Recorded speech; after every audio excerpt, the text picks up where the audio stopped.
सुबह का वक्त था। इलाहाबाद जंक्शन पर पहली ट्रेन की सीटी गूंज रही थी। प्लेटफार्म नंबर 3 पर लोग भागते दौड़ते अपने डिब्बे की तरफ जा रहे थे। ठंडी हवा में चाय वालों की गरम चाय की आवाजें गूंज रही थी। भीड़ के बीच एक महिला धीरे धीरे प्लेटफार्म पर चल रही थी। साधारण सलवार सूट में, हाथ में एक छोटा बैग, चेहरे पर सादगी और आंखों में गहराई। नाम था नेहा सिंह, रेलवे में पोस्टेड एक सीनियर ऑडिट ऑफिसर। आज नेहा छुट्टी पर थी, लेकिन उसके चेहरे पर काम जैसा तनाव था। साथ में थी उसकी छोटी बहन रिया, जो अभी कॉलेज में पढ़ती थी। रिया ने मुस्कुराते हुए कहा, दीदी आज तो पहली बार आप बिना फाइल के घर चल रही हैं, वरना हर बार वही फाइल वही काम। नेहा ने हल्की मुस्कान दी। कभी सिस्टम को समझने के लिए छुट्टी भी लेनी पड़ती है रिया। रिया को कुछ समझ नहीं आया, वह बस बोली, मतलब आज भी काम का ही प्लान है। नेहा बोली, आज नहीं आज सच्चाई देखने जा रही हूँ। नेहा और रिया ने ट्रेन के आने का इंतजार किया। इसी बीच एक बूढ़ा व्यक्ति दिखा, रामलाल, जिसने प्लेटफार्म के कोने में छोटा सा चाय का ठेला लगाया था। वह मुस्कुराते हुए हर यात्री को बुला रहा था। आइए बाबूजी, गरम चाय लो, 2 रुपए कप, 2 रुपए कप। नेहा ने कहा, रिया चलो चाय पीते हैं। दोनों ठेले पर गई। रामलाल ने मुस्कुराकर कहा, मैडम आप पहली बार आई हैं क्या? चेहरा देखा नहीं। नेहा बोली, हाँ बाबा, पहली बार ही समझो। इतने में स्टेशन के पिछले गेट से एक टीटी और 2 रेलकर्मी आते दिखे। हाथ में रजिस्टर, गले में सीटी और आंखों में घमंड। टीटी का नाम था किशोर यादव। स्टेशन पर उसका रौब किसी राजा जैसे था। जो गरीब यात्री बिना रिजर्वेशन मिलता उसे खुलेआम चाय पीने के नाम पर वसूली करता था। रामलाल ने उन्हें देखते ही कप नीचे रखा और फुसफुसाया, लो आ गए फिर से। नेहा ने ध्यान दिया। किशोर ने आते ही चिल्लाकर कहा, ओ बूढ़े, कितनी बार बोला स्टेशन पर ठेला लगाने का लाइसेंस दिखा। हर हफ्ते चाय पीने को बोलते हैं तो तू बहाना बनाता है। रामलाल बोला, सर कल ही अफसर के पास लाइसेंस कागज जमा कराए हैं, अभी आए नहीं है, बस 2 दिन की मोहलत दे दो। किशोर हंसा, मोहलत तो तब मिलेगी जब हमें चाय मुफ्त मिलेगी। चल दे 500, नहीं तो ठेला उठवा दूंगा। रामलाल ने हाथ जोड़ दिए, सर इतना तो दिन भर में भी नहीं कमाता।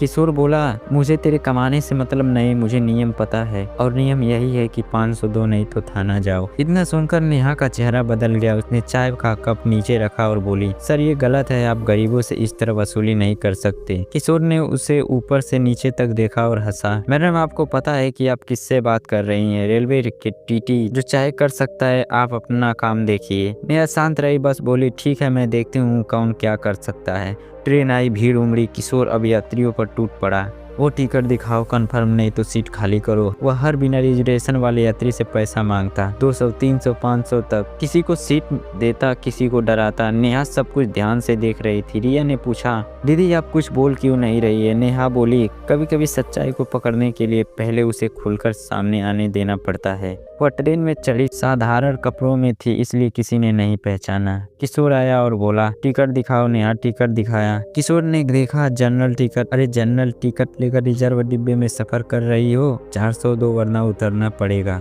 नेहा बोली, लेकिन रिजर्व सीट पर कोई बैठा नहीं है। किशोर झल्लाया, तुम मुझे सिखाओगी कि कौन बैठेगा? चलो जल्दी पैसे दो। नेहा ने मुस्कुराकर कहा, आपको पता भी है आप किससे पैसे मांग रहे हैं? किशोर बोला, अरे मैडम जी, आप कोई अफसर लगती हो क्या? सबके लिए नियम एक है। नेहा बोली, बिल्कुल सही कहा आपने, सबके लिए नियम एक है, लेकिन अफसर हो या टीटी, किसी को कानून तोड़ने का हक नहीं। किशोर ने हंसते हुए कहा, बहुत होशियार हो, चलो थाने चलते हैं। कुछ ही देर में दोनों स्टेशन पोस्ट पहुंच गए। किशोर ने अंदर आते ही कहा, सर यह औरत रिजर्व डिब्बे में बिना टिकट बैठी थी, चालान बनाइए।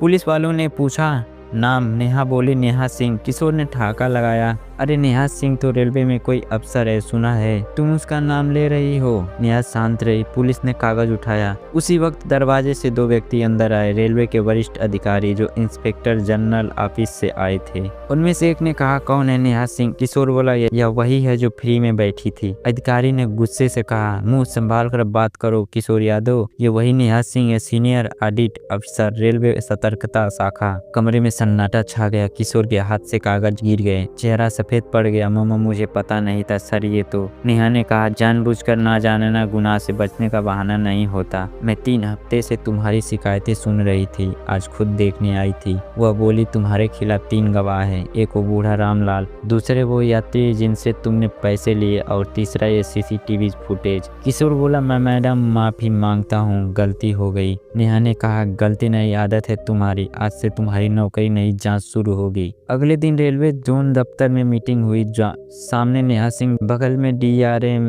और कई पत्रकार मौजूद थे। सबकी निगाहें किशोर यादव पर टिकी थी। नेहा ने कहा, मैं सिर्फ एक भ्रष्ट टीटी के खिलाफ नहीं बल्कि उस सोच के खिलाफ खड़ी हूँ जो सोचती है कि गरीब की आवाज़ दब जाती है। कानून सबके लिए बराबर है। उन्होंने फाइल खोली। ये है सबूत, रिश्वत के पैसे, सीसीटीवी फुटेज और यात्रियों के बयान।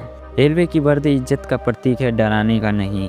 डीआरएम ने घोषणा की किशोर यादव को तत्काल प्रभाव से निलंबित किया जाता है। उनके खिलाफ भ्रष्टाचार निरोधक अधिनियम के तहत मुकदमा दर्ज किया जाता है। सभा में तालियां गूंज उठी। रामलाल की आंखों में आंसू थे। वह बोला, मैडम, अगर आप नहीं होती तो आज मेरा ठेला भी चला जाता। भगवान आपको खुश रखे। नेहा मुस्कुराई और बोली, न्याय तब तक अधूरा है जब तक हर रामलाल को इंसाफ नहीं मिलता। उसी प्लेटफार्म पर कुछ दिन बाद फिर वही भीड़ थी, लेकिन अब न तो किशोर का डर था न किसी से वसूली। रामलाल की दुकान पर भीड़ लगी थी। वह हर चाय के साथ मुस्कुराकर कहता, यह इंसाफ की जीत है। रिया ने पूछा, दीदी आपको अब सुकून मिला? नेहा बोली, सुकून तब मिलेगा जब इस देश में हर वर्दी ईमानदारी की मिसाल बनेगी। दोस्तों, यह कहानी सिर्फ एक नेहा सिंह की नहीं बल्कि उन सब की है जो सिस्टम के अंदर रहते हुए भी सिस्टम को बदलने की हिम्मत रखते हैं। अगर आपको यह कहानी पसंद आई हो तो लाइक, शेयर और सब्सक्राइब जरूर करें, क्योंकि स्टोरी पथिक लाता है ऐसी कहानियाँ जो हकीकत से जुड़ी और दिल से निकली होती है। मिलते हैं अगली वीडियो में, तब तक के लिए धन्यवाद। जय हिंद, जय भारत, वंदे मातरम।